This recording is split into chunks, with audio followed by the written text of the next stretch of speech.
Ladies and gentlemen, welcome to the Salty Pastor Podcast, a podcast focused very specifically on discovering biblical truths and teaching them in this world that is constantly battling for your attention. I mean, yeah, I don't have a good one. I rarely see you at a loss for words. But hey, it happens every once in a while. It does happen every once in a while. Are you squeezing your little stress? As we get closer and closer to Christmas Eve services, this is just like floating around more and more and more. For those of you who are just listening, I have a stress ball that I'm working with. He has a stress ball that he's working with it. Yes, I'm working with it. I'm working through my stress. My name is Jesse Mayer. I am your host for the Salty Pastor Podcast, and please welcome the Salty Pastor himself, Dr. Douglas Peak. Hey, greetings and Merry Christmas, everyone. This is the last full week of normal shopping, and then all the men will shop next week, right before Christmas. Yeah, I still got to get my Christmas presents. Gotta love Amazon and 2-day shipping. We just have so many great things happening. I just love what our church does during Christmas, how it really focuses outward, and it really tries to just help every family, every individual just feel the full weight of the joy of the season and just communicating love and appreciation for everybody. We're going to have some really great Christmas Eve services. Yeah, we've been working on that. There's a lot of fun things that we've got planned. The worship Lots of really neat things, yeah. The worship team just practiced last night, and the set's going to be really awesome. Awesome. And I'm going to have some really cool illustrations for your kids. Your kids are going to freak out when they see this. They're very excited. Yeah, so we're very excited. So start a watch party. We are going to have on-campus services. We're going to start an early one. It's kind of it'll help us work out a few kinks, but it's on the Sunday evening, the 20th, at what time?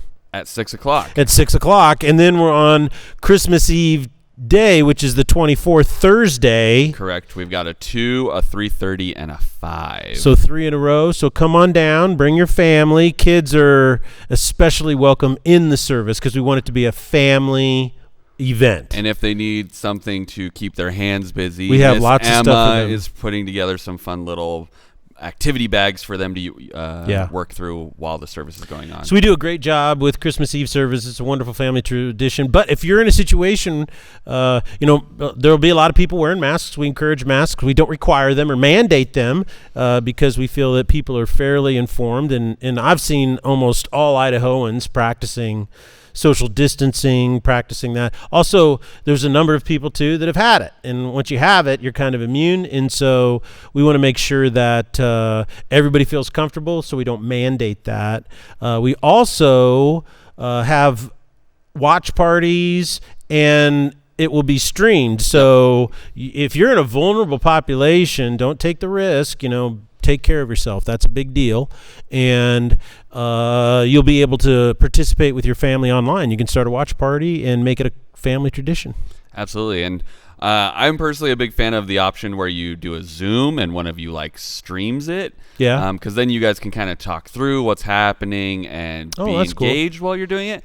So basically they get on Zoom and they start a meeting and then one person shares their screen. Yeah, and so you guys watch it together, but it allows you to kind of talk while you're doing it. So if you're not able to be with family members, you can still kind of have that Christmas experience. And then when you watch my illustration go bad, you can all squeal or yell and everybody will hear it. But then I also encourage you to be in the chat so that you can engage with the rest of the congregation. But if you've got a couple family members you're not able to see this year, I think that Zoom option or whatever your video conferencing application of choice is. Google Meetup or Google, what do they call that? Google something. Hangouts, I think. Google Meet now, I think is what Google it is. Meet, and so there's a lot of different ones. Or FaceTime through Apple. You just basically, the person who starts the meeting, whatever it is, shares their screen. Yeah. So that they on their computer, they just go to the YouTube channel, please subscribe, and then you share your screen, and then everybody can watch it together. It's a ton of fun, but you can hear each other and talk and have a great time. Well, and if you're not technologically advanced and you're like, that sounds great, I have no idea how to do that, actually on our website, foothills.org, we've put together a little toolkit that will teach you how to do that with Zoom. Sweet. So that you can do that and you're not missing out or having to try to figure it out on your own. We want to be as supportive in your ability to have a good Christmas Eve Good service Christmas, no yeah. matter where you're at. So. And building that toolkit, is part of what we're trying to do, because when all this hit, the biggest thing we found is everybody got isolated and alone, especially older people, which that's the worst thing. Absolutely. And I told the story of the guy who called and said, "Please don't forget about me." She's in an assisted care facility. The other thing we do is we have a food pantry, feeds over 300 families. So it is a boatload of people that we feed, because a lot of these families that are in need are large families. Some are extended families that are immigrants or people who are refugees who've come here. And so that's a big problem, because how can we communicate with them and how can we provide their needs? The other thing that we've really found is not only are people in assisted care facilities, but a lot of people in our church who are elderly, who are really concerned about COVID, and we were really fearful that they're getting isolated. We've seen our students and kids. It's been really hard psychologically. I just read a report yesterday about the psychological damage that's happening because of the lack of socialization for children. And so anyway, because we value people so much, that's our primary value, because God loves people. And it's like, how do we minister to people? How do we know their needs and meet their needs? And how do we go after people who are isolated and nobody knows about it? And how do we feed people who are hungry and in need? How do we do all that kind of stuff? And what we found is, by building that toolkit that you just talked about, right, is that we're building bridges to people, and these are digital bridges. Yeah, absolutely. Because and one of the things we want to do is use the phone, because everybody has a phone. Even people who are the poorest of the poor in America have cell phones. Right. And so that's what our Christ birthday offering is going to go for. Every year we have a special offering over and above our regular giving, and it goes to something that can make an immediate difference in people's lives in our community. And so we're really excited that we found that we want to not only minister to people on our campus, right? We want to reach all these people, because even people in our church, people have been members for a long, long time. When school was canceled and they both had to go home work, they say, "Look, our marriage is strained." Because our whole lives are strained. Our kids are bouncing off the wall and they're strained, and say, we need some parent coaching here. We need some support here, and they're like, "Well, because my job is working in the front line, I can't come down to church building, and have a meeting with people, because I have to be really careful with who I interact with." Right. And so it's like, man, we want to build a bridge to you, so that everything that you need in this situation, all the stress it's creating, all the problems and frustration and aggravation that it's creating in your life, your church wants to be there, walk with you through it, support you, coach you.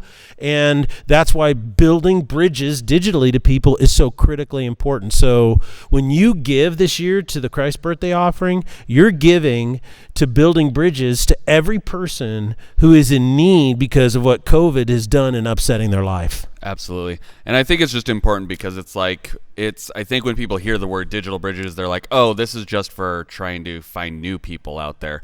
And it's like you were saying, it's like, this is not just a digital bridge to people that aren't part of our congregation or who aren't saved yet. It's to our people and it's those to our people.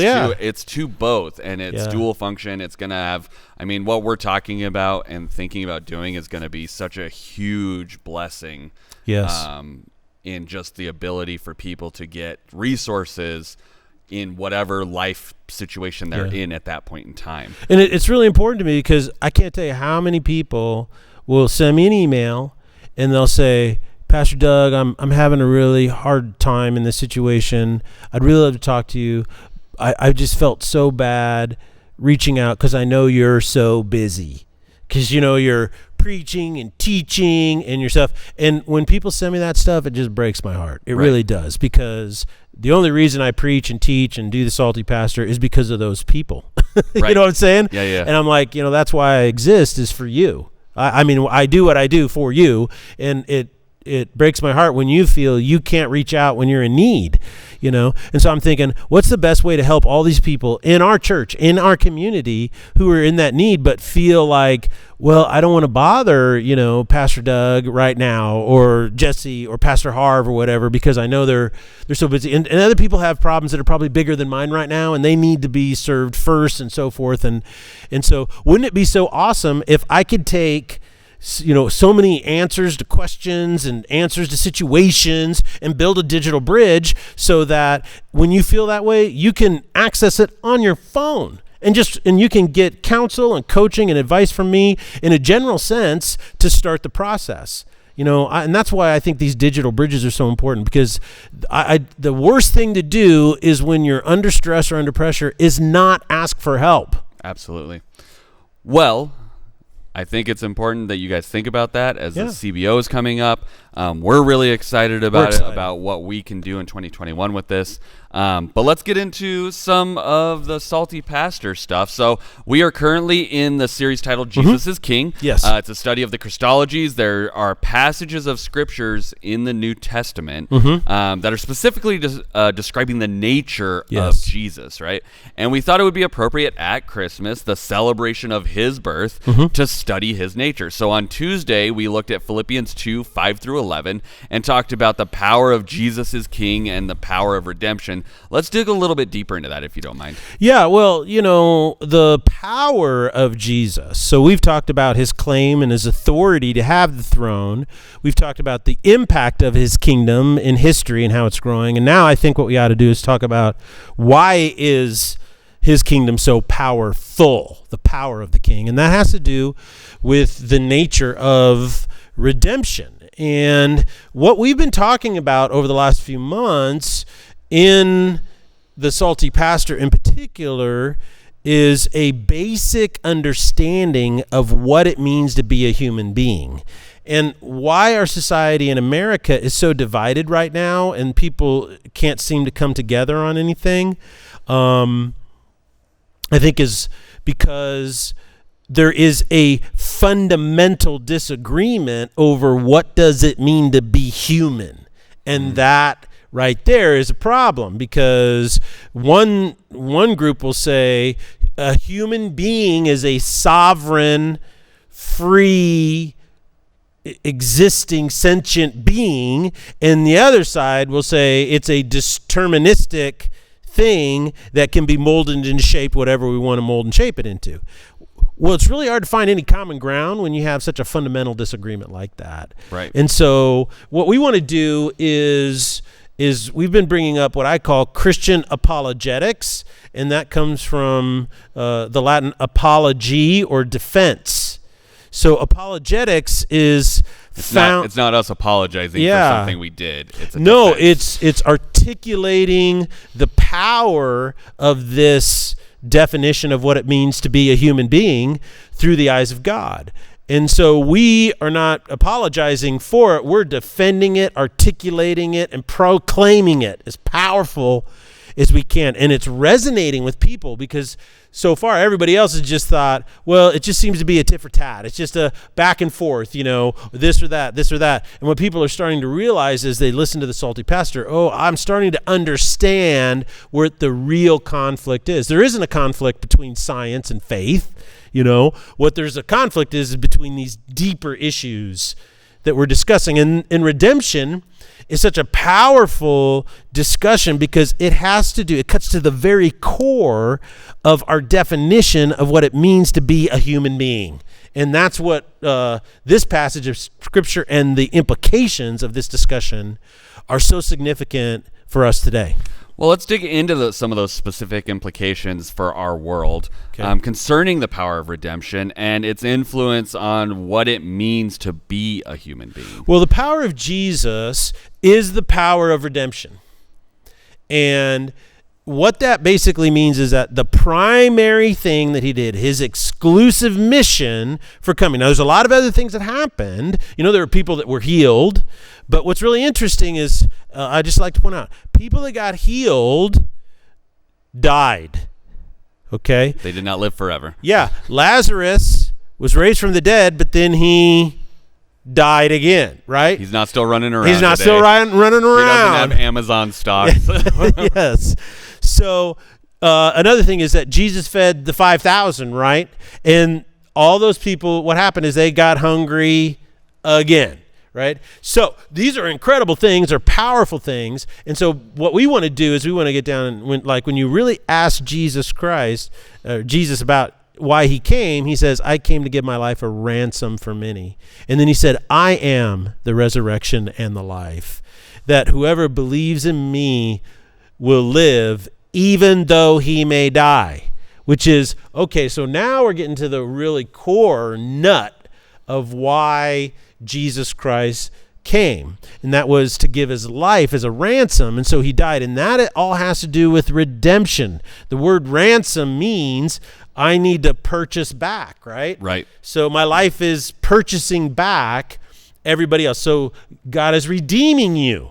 And it reminds me of something. It doesn't happen much anymore, but long time ago when I was a kid, when you walked to school both ways, uphill, both ways in the snow, without shoes. Yeah, without shoes. What happened is you could go over to, there was a store called TG&Y. You could go to Kmart's. You could go to these different types of stores, and they would have toys and tools and household goods and all these kinds of things. And you could go there and you could say, hey, I want to buy this for my mom for Christmas, but I'm a kid. I don't have a lot of money. I get a little bit of allowance, 50 cents a week or whatever, and it's $2. And so the person would then say, okay, I'll put it on layaway. And then what I would do is they would take it, they'd put it on a back shelf with my name on it. And then as soon as I paid for it, I redeemed it, right? Then I could have it. But it was in the storeroom until it was paid for. Another way to look at it is a pawn shop. You take something of significance, a ring or something, a tool, down to the pawn shop, and they give you half of its value. And so now you have this little tag, and it's a redemption tag. And so if you want to get your tool back, you've got to go down in a certain period of time, and you got to pay them what they gave you plus interest. Boom. And so this notion is that Jesus came for redemption is an important doctrinal principle of the church. It's called the, let me see if I can get all, it's a substitutionary point of the atonement, okay? And what that means is that there is a payment that has to be given in order for us to be free, and Jesus chose to pay that price on our behalf. So that's what Jesus came to do, was to give us redemption. And the power of redemption is the most affirming aspect to humanity. Why? I mean, it's like I get Why? I get that it's he's purchasing us back. He's giving us freedom to then make our own choices. And again, we have that freedom of choice what we're going to do with that freedom. Well, but how is that the most affirming thing? What does that mean? So let me put it this way. You have a brand new Ferrari, okay? Nice. That Ferrari, brand new, is worth $250,000, right? So in order for you to get it, right, somebody has to pay what to get that Ferrari? $250,000. So, you go down and you give them paper. Okay, well, the paper is worthless unless there's something printed on that paper. Right. Which says this is legal tender, useful for all, blah, blah, blah, blah, blah, blah, blah. When you read I don't read the fine print on the money that I have. But that's what it is. Okay, so it's issued by the federal government. It's backed by the federal government, so forth. You guys are getting the point, is that there's value to it. And so that paper then is traded for the value of the vehicle. And so the Redemption Act determines the value. Okay. So why this is so significant is because redemption cuts to the very core of what it means to be a human being. And our value as a human being. Exactly. It gives you intrinsic value, because what did it cost to buy you back? the Son of God. Exactly. So, Jesus said that the greatest gift is when someone lays down his life for Another friend or another, right? So somebody can give their life, and that would give your life value. Like, for instance, at the end of the movie Saving Private Ryan, you remember, Tom Hanks in his death scene. He always has a really dramatic death scene, He's trying to win that Oscar. Fairly dramatic. He can be dramatic, He's sitting there leaning against a motorcycle, and he's shooting at tanks with his little 1911, popping off rounds, and he's all shot up. He's about ready to die. And then suddenly the cavalry comes in and saves them all. And Private Ryan, who's being played by Matt Damon, goes over there and is trying to save him, and he pulls him down and he whispers to him, make this count, like live a good life, because we all died so that you could live. And so you see, wow, that gives his life a lot of value, but even all their lives given on his behalf could not save him.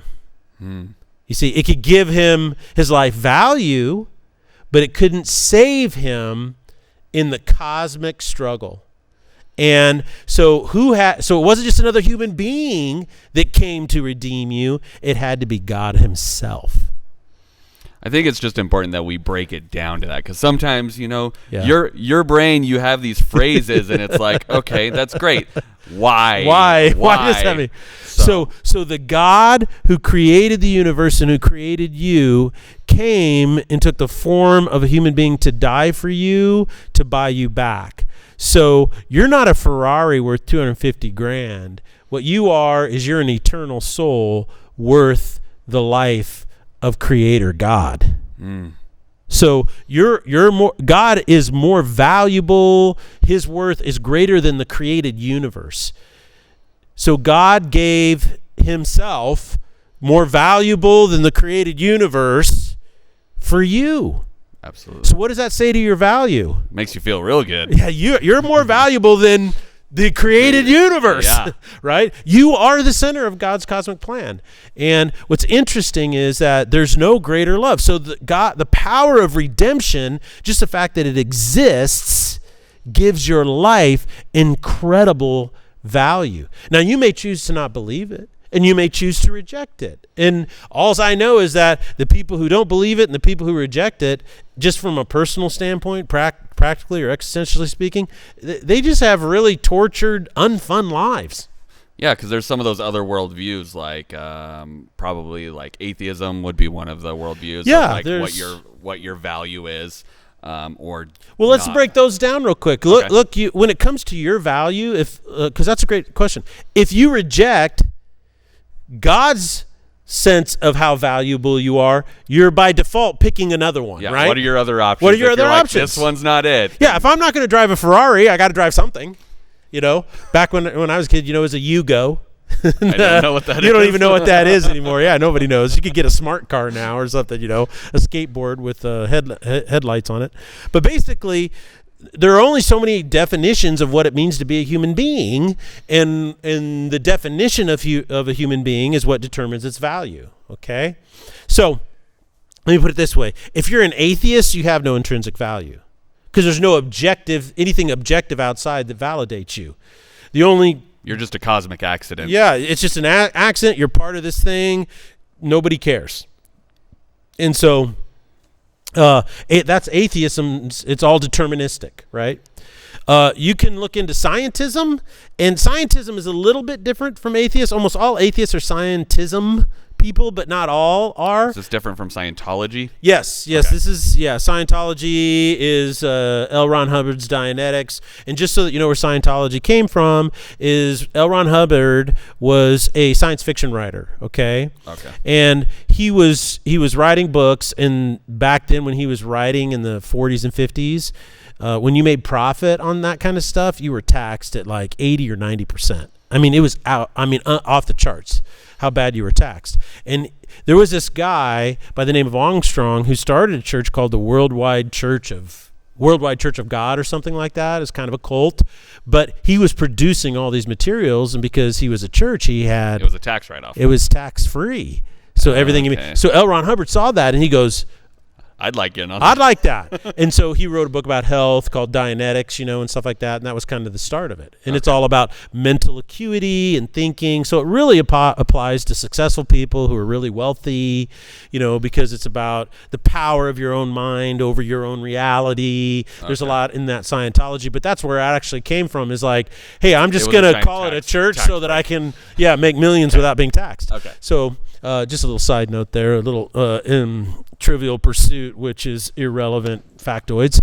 But scientism in itself is this notion that everything is so infinite, and there's all these multiverses, multi-dimensions, all this kind of stuff. And the people that really kind of introduced that was the movies Men in Black.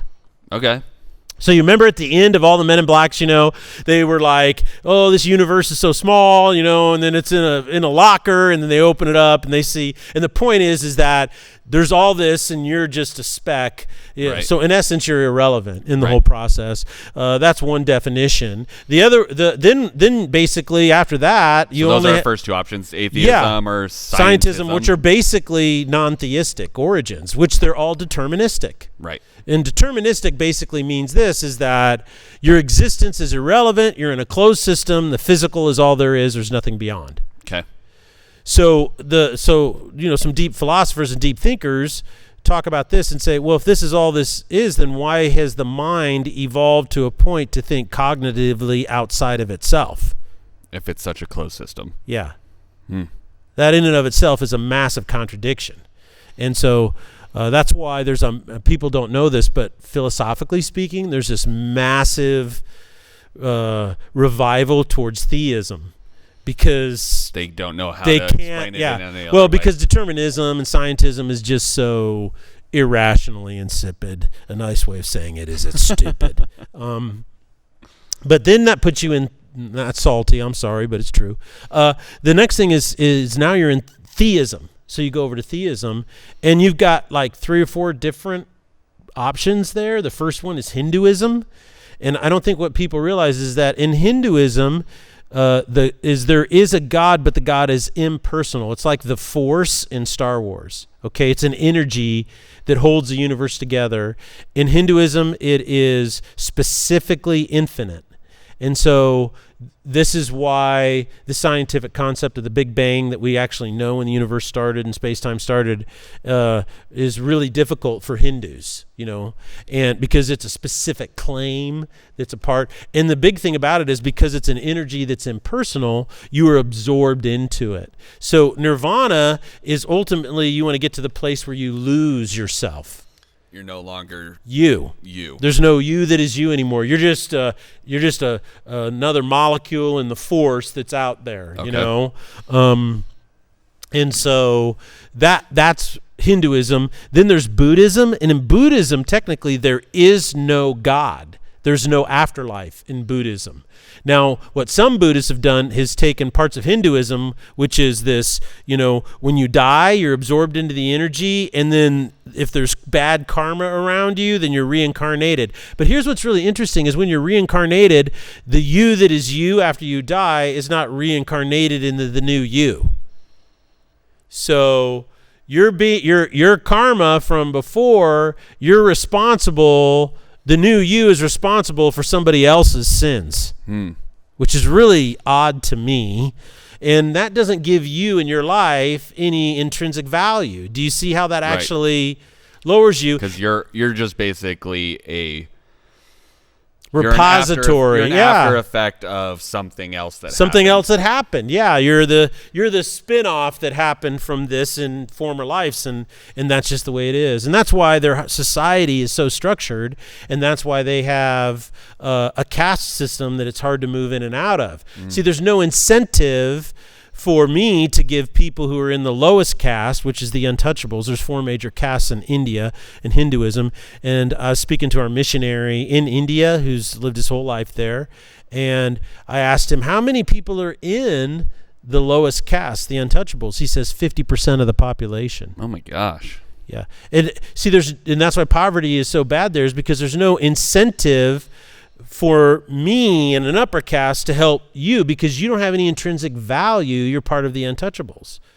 Now, what is happening there, and this is why India is in such flux right now, is I may adopt a free market economy so that I can enrich myself and I can live richer. And by default, that's going to spin off on you some. So my karma's good, and that doesn't matter.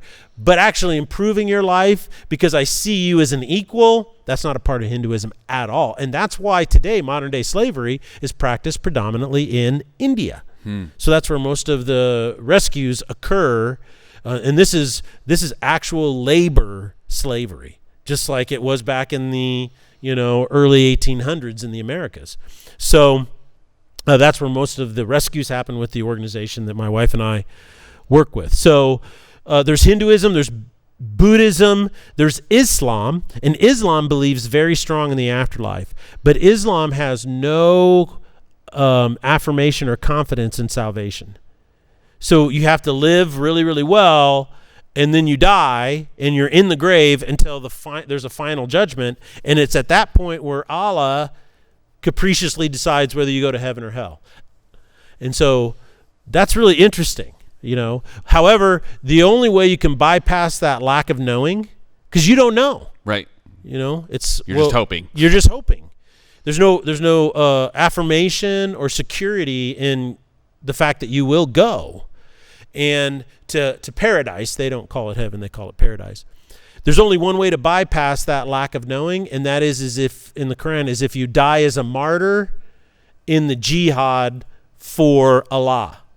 And so now there's a lot of interpretation out there. Some muftis will say that means it has to be sanctioned by Allah and so forth. You can't kill innocent people.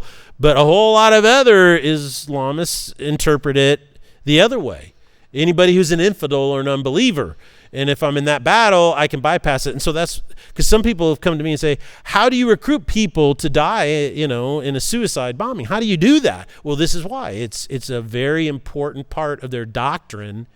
And then they've radicalized those people into believing.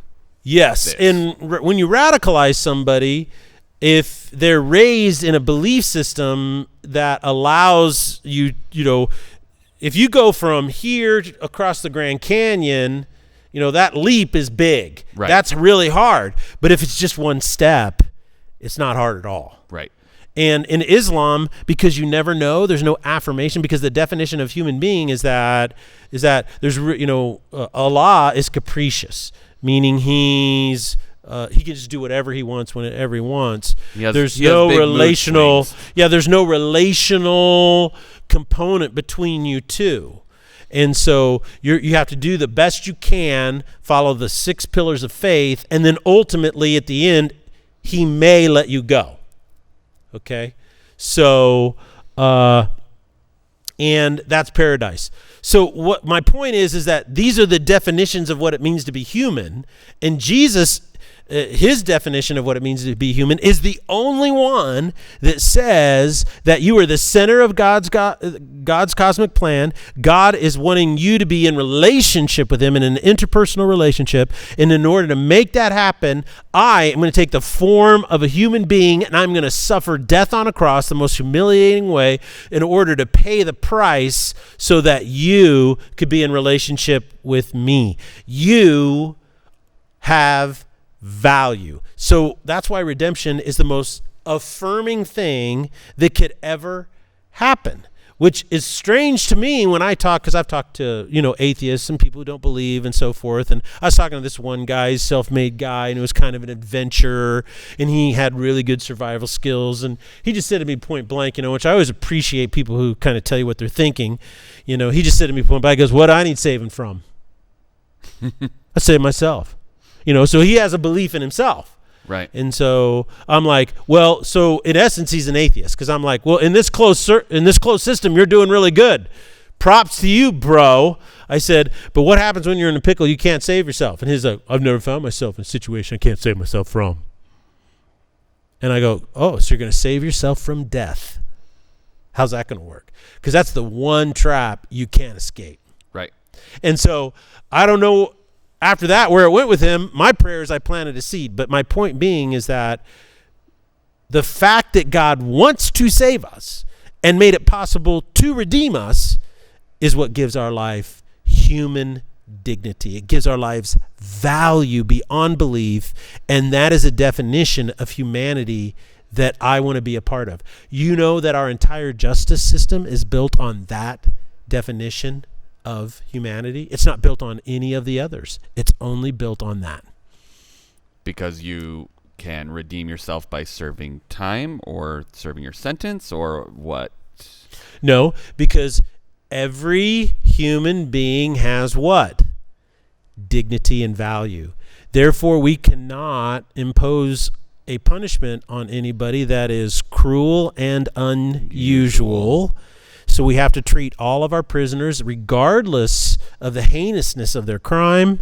We have to treat them as human beings that still have dignity.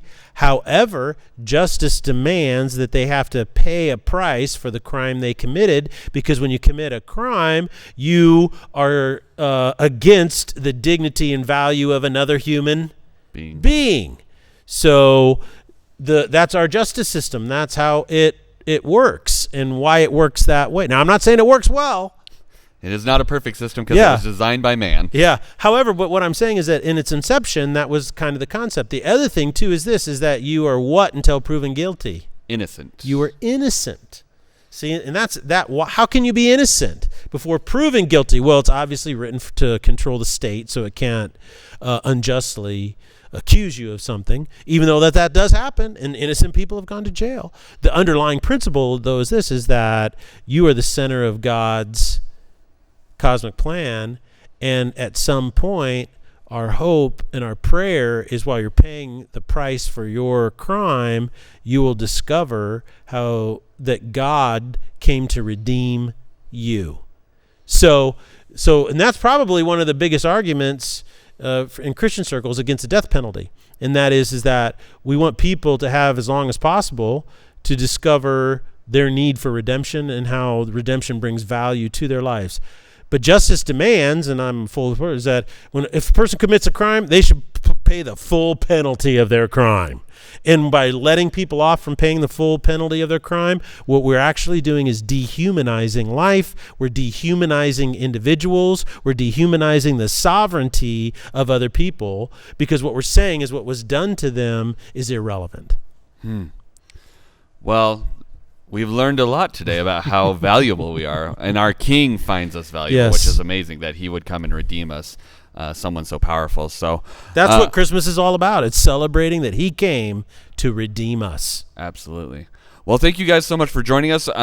Please make sure you tune in on Sunday morning for the third part of your Salty Pastor experience. It's important to experience all three: the Bible study, the deep dive on Thursdays, and then finally the message on Sundays. So Pastor Doug will be finishing up this discussion on redemption. And then obviously, if you are making your plans for Christmas Eve, you want to either do that Sunday night one at 6 o'clock or Christmas Eve services at 2, 3:30, and 5 on Thursday. Yes, very exciting. All right, well, we will have more Salty Pastor for you next week, but until then, blessings. Merry Christmas.